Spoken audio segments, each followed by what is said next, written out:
Does anybody know, who was in attendance last time when we were talking about our morning ritual? Who was in attendance for that? A few people? Okay, great. So today it's gonna be a little bit of a continuation of that, kind of going beyond morning just a little bit and talking about how we deal with our day and really, time management in general. So does anybody know 1440, what that represents? Anyone? Sean, you had your hand up? Minutes in a day. Minutes in the day, that's right. There are 1,440 minutes in the day, okay? 480. Do we know what 480 is? The amount you sleep.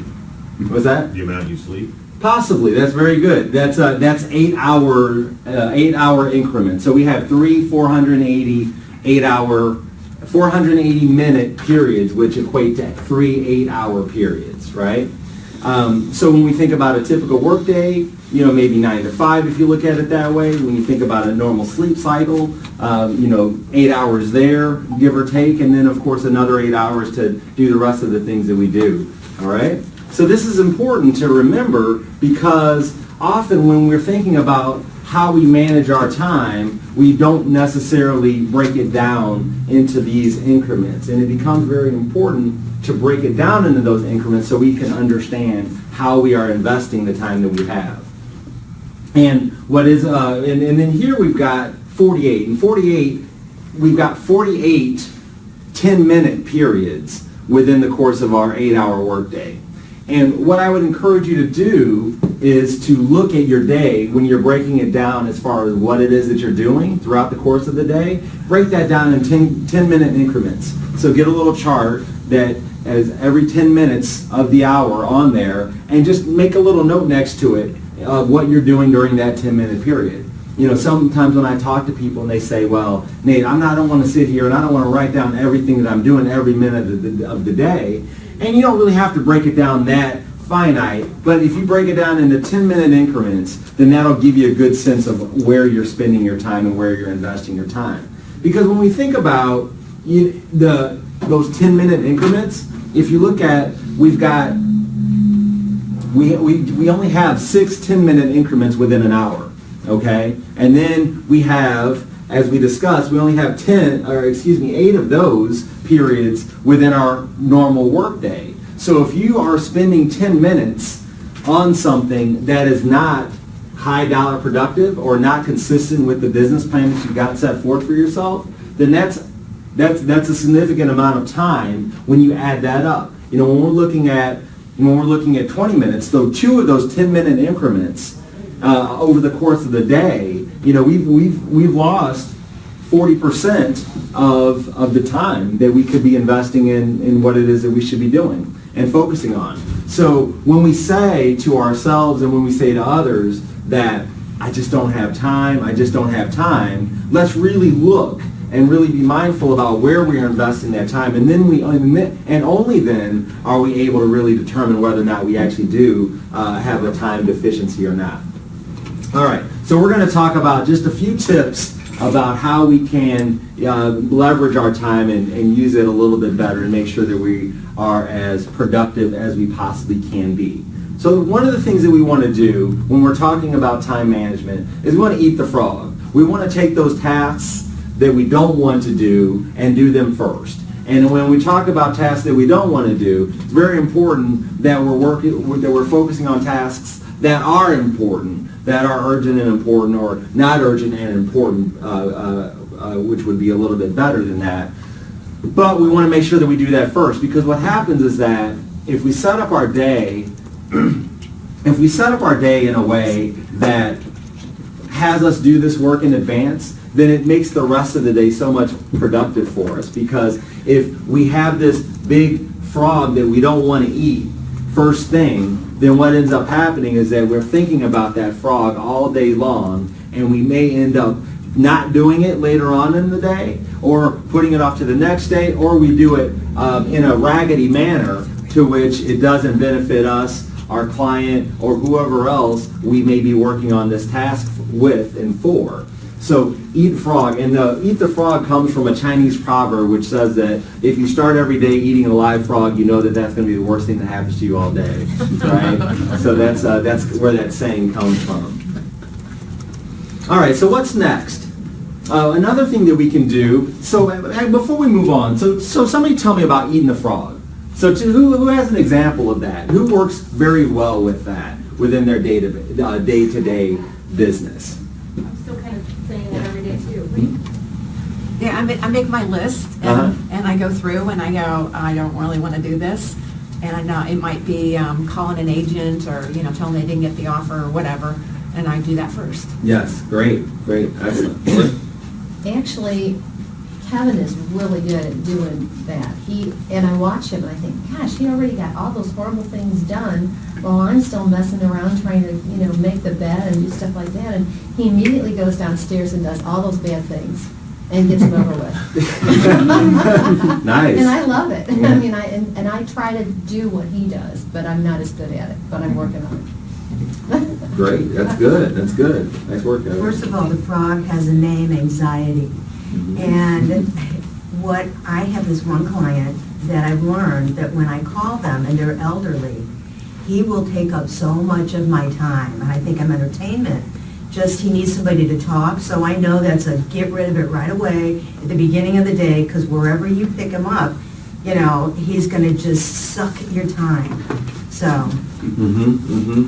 Yes, and when you have, I've got a very similar situation, a similar client right now, that every time we get on the phone, it's a 20-minute conversation. No matter what it is, it's 20 minutes, and this particular client prefers that we talk on the phone. I can't just send an email to solve an issue. We budget for that, and that's what becomes very important, is to budget for that. So I know that this is going to be a 20-minute call, so I'm going to make sure that I plan to make that call when I get in my car and I'm driving somewhere, so that I'm wisely using the time, and I'm satisfying her needs because she needs to talk to me and wants to have the conversation, which I don't mind, but I also don't want to be sitting there in my office, on that call, just because then I feel like it's not as productive of time. Plus, as some of us know, when you're on the phone with someone who is kind of going on and on about things not quite relevant to what you've called them for or what you're supposed to be discussing, your mind may have a tendency to wander, and you may look at what your computer's doing and do these other things, and now you're not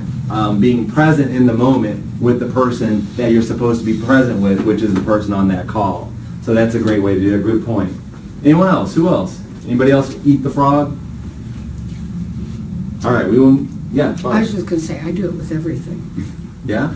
When you've got a bad situation for anything personal, you try to handle it first, because then you don't have to think about it anymore. Yes. Absolutely. All right. Next tip is to stay in your lane. Okay, stay in your lane. And this is learning the power of saying no. All right. Sometimes people will, like to dump stuff on us and give us their tasks to do, and we accept them sometimes just out of kindness. But we really have to work on that if we find ourselves in a position of taking on more things than we should be taking on. All right. Terry Watson, the speaker, he talks about it's not my monkey. He's like, here, take this monkey. It's not mine. Right? Because what we have a tendency to do sometimes is we'll give our monkey to somebody else and say, okay, it's no longer my responsibility, it's your responsibility, and we look for somebody to accept that monkey and take that responsibility so we don't have to deal with it. And we shouldn't be the ones that are taking that monkey. We should make sure that we are blocking it and knowing what we're accepting and what we're not accepting. So that's staying in our lane, right? And within the staying in your lane, what that really boils down to in many ways is the Covey quadrant. And Stephen Covey in the one or two or several of his books talks about the quadrant that we tend to work in during different points of our day. And we've got the not urgent and the not important, which is the lowest level within that quadrant. Okay, of course, not urgent and not important. So somebody give an example of not urgent and not important. Opening mail. Opening mail. Opening junk mail. Junk, anything. Okay, yeah, so like, you've got coupons, maybe like the value pack that came in the mail, or something like that, or maybe a credit card offer, or something like that, that's not urgent and not important, right? So we don't want to focus our time on dealing with those sorts of things, if we can help it. And then, the next thing we have is urgent and not important. What's an example of urgent and not important? Who's got an example of that? Anyone? Ringing phone. Ringing phone? Yeah. You know what? Answer That, every phone call? yeah, Barb, that could be an example of that, certainly. Because answering our phones is us being subject to someone else's schedule, as opposed to us taking control of our day and our time and doing things within that time period that we have set out for ourselves, right? Because if we said that, all right, from 10 to 11 o'clock this morning, I'm going to be working on putting together my marketing reports for my listings, then the phone rings and we answer the phone and we deal with whatever that is. And then, of course, we've blown our time block because now we're dealing with something else which may be urgent for the person on the other end of the phone, but not important to us at all. But this is an example where we've taken on something that was someone else's monkey that we now have taken ownership of.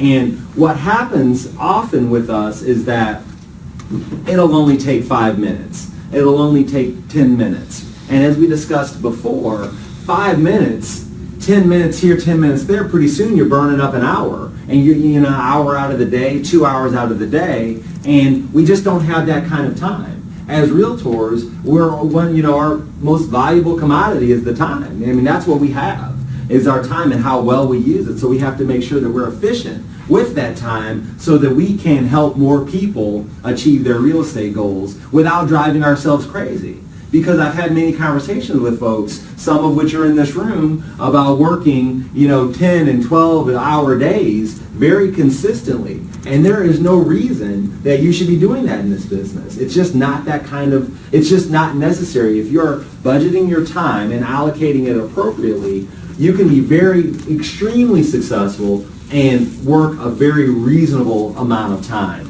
throughout the day.